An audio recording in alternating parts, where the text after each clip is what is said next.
Hello friends, চলে এসেছি আবার একটা সুন্দর ব্লগ নিয়ে। আশা করি তোমাদের ভালো লাগবে। আমি ভালো আছি, তোমরাও ভালো আছো। আর আজকে এটা সন্ধ্যাবেলা। Good evening friends. সন্ধ্যাবেলা চলে এসেছি রান্না। তো সন্ধ্যাবেলা আজকে রান্না হচ্ছে, মানে রাত্রে ডিনার হচ্ছে। এদিকে দেখো বিনস আর গাজর কেটে নেওয়া হয়েছে, আর এদিকে জল ফুটে গেছে, কারণ আজকে হবে ফ্রায়েড রাইস আর চিকেন। তো এই দুই পদ রান্না হবে আজকে রাত্রে ডিনারে। তার জন্য আমি প্রস্তুতি শুরু করে দিয়েছি। ওদিকে মানে জল ফুটে গেছে, এবার চালটা দিয়ে দেবো। আর এদিকে চিকেনের জন্য পেঁয়াজটাও ভেজে নিচ্ছি। এই দিকটায় চিকেন হবে আর ওদিকটায় ভাতটা হবে। তো এইভাবে আজকে রাত্রে ডিনারটা বানিয়ে নিচ্ছি। তো এদিকে দেখো আমার জলটা ফুটে গেছে, এবার জলের মধ্যে চাল দিয়ে দিচ্ছি। চালগুলো একটুখানি ভিজিয়ে রেখেছিলাম অল্প একটু সময়, তো এখন এবার চালটা দিয়ে দিচ্ছি। তো এদিকে কি বলো তো, মানে ফ্রায়েড রাইসের চালটা না আমাদের ওদিকে, আমাদের বেঙ্গলে যেরকম চালটা পাওয়া যায়, এদিকে চালটা দেখতে একই রকম, কিন্তু টেস্টটা না আমার মনে হয় একটু আলাদা। মানে এইদিকে মানে এখানে কি বলো তো, এই ফ্রায়েড রাইস জাতীয় এই খাবারটা কেউ খায় না, মানে এখানে এইসব খাবার রান্না হয় না। ফ্রায়েড রাইসটা তো একটু মিষ্টি জাতীয় খাবার, মানে মিষ্টি জাতীয় রাইস, কিন্তু এদিককার মানুষের এরকম মিষ্টি জাতীয় ফ্রায়েড রাইস খায় না।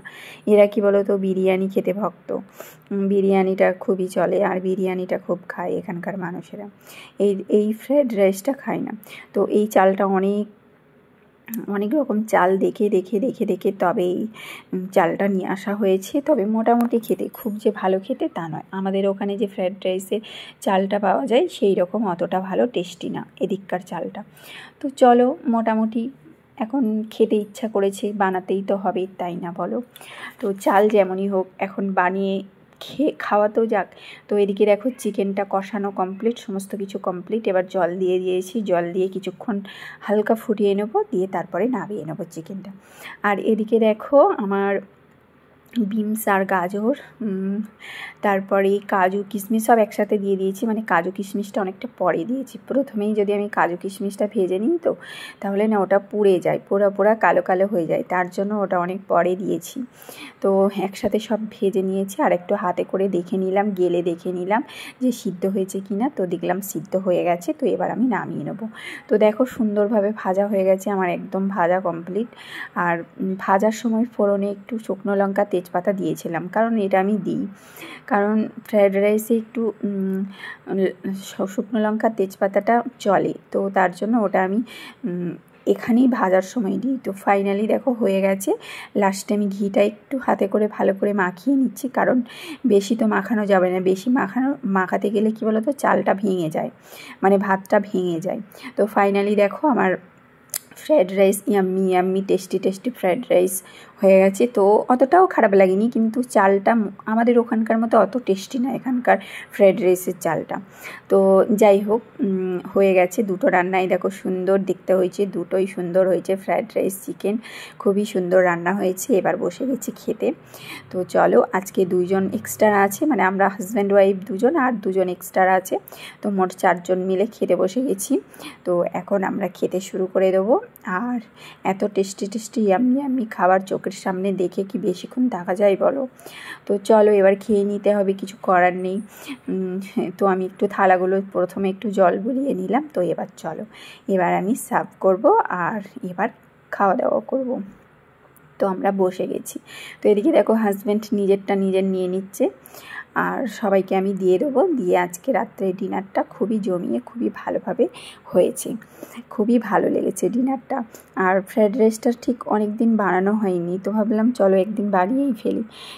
এত ভালো খাবার, এত ভালো লাগে, তো তার জন্য বানিয়েই ফেলেছি আজকে।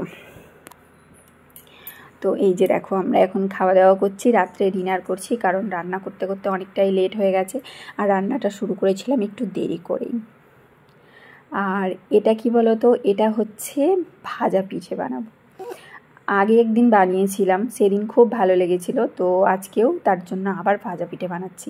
এটা কিন্তু অন্য একটা দিন বানিয়েছিলাম, ফ্রায়েড রাইসটা বানিয়েছি সেই দিন না, এটা অন্য একটা দিন বানিয়েছিলাম, মানে তার পরের দিন। তো এই ক্লিপটা আমি এর সাথে অ্যাড করে দিচ্ছি, কারণ সকাল থেকে কোনো ভিডিও করা হয়নি, শুধু এই ভাজা পিঠে বানিয়েছিলাম, এটাই ভিডিও করেছি। তো এই ক্লিপসটা এর সাথে অ্যাড করে দিলাম। তো দেখো ভাজা পিঠেগুলো বানানো হয়ে গেছে, হাজব্যান্ড মানে হেল্প করে দিল, তাড়াতাড়ি হয়ে গেছে ওগুলো পাকানো। তো এদিকে দেখো আমি তেলের মধ্যে দিয়ে দিয়েছি, আর বেশি করে তেল দিয়েছি কারণ তাড়াতাড়ি হয়ে যাবে, না হলে অনেকগুলো পরিমাণে হয়েছে। তো আর এই ভাজা পিঠেটা হাজব্যান্ড খেতে খুবই ভালোবাসে, তো আমি তোমাদেরকে আগেও বলেছিলাম যে হাজব্যান্ড খেতে খুবই ভালোবাসে ভাজা পিঠে, তো তার জন্য বানিয়ে নিচ্ছে। তো এদিকে দেখো সুন্দর করে হচ্ছে, আর একদমই অল্প আঁচে এটা ভাজবো, তাহলে কি বলো তো তাহলে না 2 দিন 3 দিন এটা থেকে যাবে। আর পরিমাণে অনেকটা বেশি বানিয়েছি, 2 দিন 3 দিন তো থাকতেই হবে। আর একদমই পুরো খাস্তা হয়েছে, তেলের মধ্যে দেওয়াতে এটা একদম ফেটে যাচ্ছে, মানে এতটাই খাস্তা পরিমাণে বানিয়েছি। মানে চালের গুঁড়ো আমি কম দিয়েছি, তাছাড়া এক্সট্রা আমি 4 রকমের ডাল দিয়েছি, তারপরে সবজি টবজিও কিছু দিয়েছি, মানে গাজর দিয়েছি। তো এইসব দিয়ে যত রকম দিয়ে বানানো যায় সব কিছু দিয়েই বানানো যায়। তো মোটামুটি আমি এটা বানিয়েছি, তো একদমই খাস্তা হয়েছে। আর দেখো একদমই অল্প আঁচে টুকটুক করে ভেজে নিচ্ছি, আর এত সুন্দর টেস্টি হয়েছিল খেতে, এত ভালো লাগে, মানে কি বলবো, আমারও ভালো লাগে খেতে, হাজব্যান্ডেরও ভালো লাগে, আমারও ভালো লাগে। তো ভাবলাম চলো বানিয়ে নিই, আমাদের খেতে যখন এত ভালো লাগে তো বানিয়েই ফেলি। তো মোটামুটি দেখো এটা ভাজা কমপ্লিট হয়ে গেছে। তো এবার আমি তুলে নেব, একদমই লাল লাল করে, সুন্দর কালারটাও খুব সুন্দর এসছে, আর লাল লাল করে আমি সুন্দর করে ভেজে নিয়েছি। আর একটা দুটো মানে পরিমাণে অনেক দেওয়া হয়ে গেছে, তো তেলটা যেহেতু আমি অনেক দিয়েছি তাই ভাজা পিঠেগুলো অনেক দিয়েছি। তো মোটামুটি তো হয়ে গেছে লাল লাল করে, তোমরা দেখতেই পাচ্ছ একদমই লাল লাল, কালারটা খুবই সুন্দর এসেছে, মানে একদমই হয়ে গেছে, পারফেক্ট হয়ে গেছে। তো এবার তুলে নেবো, একটু নাড়িয়ে চাড়িয়ে নিচ্ছি, দিয়ে এবার তুলে নেব।